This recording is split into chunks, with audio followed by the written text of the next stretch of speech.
Kalingap Edo, may belta kay Beyonce. Yes, mga mima, at siguradong kikiligin kayo dito, mga mi.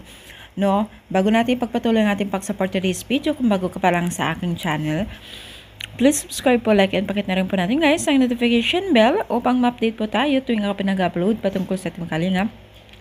And please support po natin ang munting Kalingap, lalong-lalo na po kila Kalingap Rab at Kuya Bal. Alam niyo ba guys na itong si Kalingap Edo ay tila nagpaparinig at kumanta daw ito, or kumanta ito.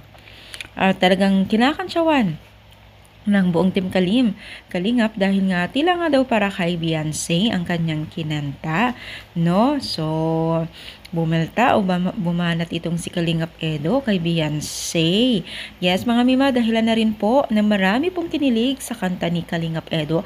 Syempre kasama na dyan mga keyboards na talagang mong pong sumisigaw sila sa kilig kaya Kalingap Edo habang kumakanta po siya.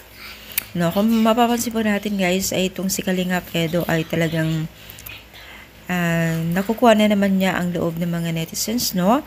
Dahil po sa kanyang mababang loob, napaka-humble po niya, no? Mabilis lamang po na nakarecover yung mga netizens po sa mga past love team niya kasi unang-una trending na tapos biglang nawala, no, na wala na, parang wala yung love team.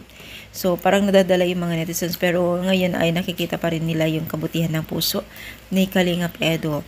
It is talagang hindi nila iniwan, no. At napaka-blessing ngayon ni Kalingap Edo. Handa pa rin siyang tumulong hanggat kaya niya. No? So, ano yung masasabi? Saludo ba kayo kay Kalingap Edo? I-comment lang dito sa baba at palike po ang ating video. Thank you so much. More power and God bless.